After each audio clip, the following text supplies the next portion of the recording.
मित्रांनो, जीवनामधलं सगळ्यात सुंदर नातं कुठलं असेल तर ते आहे मैत्रीचं. काळ बदलत गेला तसं मैत्रीच्या व्याख्या पण बदलत गेल्या. आज ज्याला आपण मैत्री म्हणतो ती खरंच मैत्री आहे का, आणि मग ती नसेल तर मग मैत्री कशाला म्हणतात, किंवा मग मैत्रीमध्ये दोन्ही बाजूनं काय कर्तव्य निभावे लागतात, ह्या सर्व गोष्टींचा उहापोह आपण संदीप माहेश्वरी आणि जया किशोरी यांच्या तोंडून ऐकण्याचा प्रयत्न करू. आता इथून पुढे जया किशोरीजी आणि संदीप माहेश्वरीजी यांच्या आवाजामध्ये आपण हा व्हिडिओ पाहू. तर चला व्हिडिओ पाहू. तो सबसे पहली क्वालिटी यही है कि हम जो सिर्फ सैटरडे संडे जिन दोस्तों से पार्टी करने के लिए मिल रहे हैं वो आपके दोस्त नहीं होते हैं. वो आप बस एंटरटेनमेंट के लिए, आपको मस्ती करना है, मज़ा करना है तो आप मिल रहे हो. लेकिन एक्चुअल जो आपके दोस्त होते हैं ना, वो आपको भी सिखाते हैं, आप उनको भी सिखाते हैं, वो आपके साथ ग्रो करते हैं. और जैसा आपने कहा एसेंस, जैसे मैं मेरे पेरेंट्स के जो दोस्त हैं सालों से इक्के दुक्के हैं लेकिन अभी तक हैं. और अभी भी हम कई बार ऐसा लगता है कि आप ऐसे कैसे बात कर रहे हो उनसे, तो वो कहते हैं हमारे दोस्तों को अपने दोस्तों जैसा मत समझना कि हम एक दो बोल देंगे या एक दो चीज़ें हो जाएंगी और हमारी दोस्ती टूट जाएगी. हमारी दोस्ती इस चीज़ पर नहीं बनी है. वो अगर महीनों भी एक दूसरे से नहीं मिल रहे हैं या एक साल तक भी उन्होंने बात नहीं की है, वो एक साल बाद भी फ़ोन करते तो वो वैसे ही होते जैसे वो एक साल पहले थे, जहाँ उनकी बात छूटी थी बिल्कुल वैसे.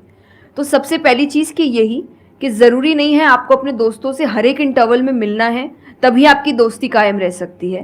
क्योंकि अब लोग आगे बढ़ रहे हैं, बिजी हो रहे हैं, काम कर रहे हैं, दूसरे शहरों में पढ़ने जा रहे हैं. अगर आपकी दोस्ती सिर्फ मिलने मिलाने से और मस्ती करने से तो वो दोस्ती नहीं है.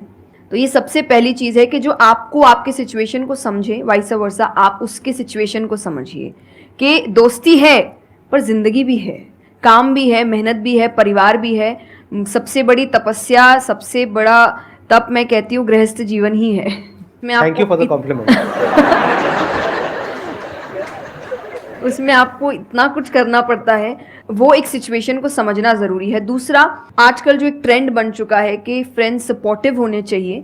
तो सपोर्टिव का मतलब ये नहीं कि तुम गलत भी करो, तो जो कर्ण और दुर्योधन की दोस्ती थी कि नहीं भाई पाप भी कर, मार, गलत कर, मैं तो साथ खड़ा हूँ, ये दोस्त नहीं होते. ये बहुत बड़ा पॉइंट बोला है इन्होंने. अभी इसके बारे में मैं बात करूँगा.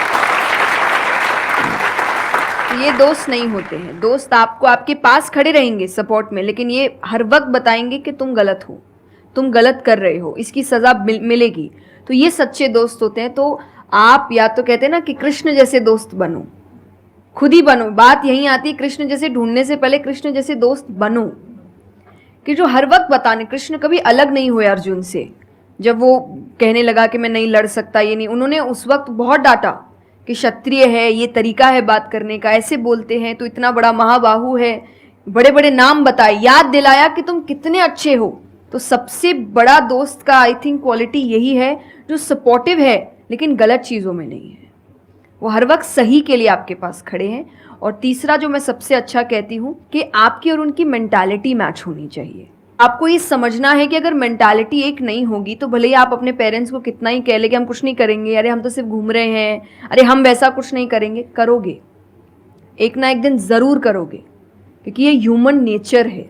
आप जिसके साथ ज़्यादा समय बिताते हो धीरे धीरे उसकी क्वालिटीज़ कुछ आपके अंदर आती है. तो ज़रूरी है कि वो बिहेवियर, वो पैटर्न, वो मेंटालिटी, वो माइंडसेट मैच होनी चाहिए दोनों की. तभी आप एक साथ ग्रो कर सकते हैं, वरना वही सैटरडे संडे मिलना और ज़िंदगी खराब करना, यही हो पाएगा बस. Excellent point. ये समझना इतना इंपॉर्टेंट नहीं है कि दोस्ती क्या है, ये समझना ज़्यादा इंपॉर्टेंट है कि दोस्ती क्या नहीं है. अगर आपका जो दोस्त है वो कुछ गलत कर रहा है तो उसका साथ देना दोस्ती नहीं है. क्योंकि अगर आप गलत में भी उसका साथ दोगे तो वो और पावरफुल हो जाएगा, वो और बड़ा गलत काम करेगा. मानो आपका दोस्त पी करके गाड़ी चला रहा है तो दोस्ती ये नहीं है कि उसको बोलना कि हाँ चल कर कर कर कर कोई नहीं, और बड़ा और बड़ा और बड़ा नहीं. उस वक्त क्या बोलना, गाड़ी रोक, मैं उतर रहा हूं. अब उसके बाद आपका क्या होगा वो बाद में देखेंगे. वो डिपेंड करता है कि आपको कहां उतारा उसने. जो इन्होंने एग्जाम्पल दिया दुर्योधन वाला, बहुत इंपॉर्टेंट है वो समझना. ऐसे लोगों से दूर रहो, ये दोस्ती है. दोस्ती को तोड़ देना दोस्ती होता है बहुत बार. कई बार लाइफ में ऐसा पॉइंट आ जाता है जो एक धर्म संकट के जैसा होता है, जहां पर जा करके आपको साफ नजर आ रहा होता है कि ये जो इंसान है ये सिर्फ अपना ही नहीं मेरा भी सर्वनाश कर देगा।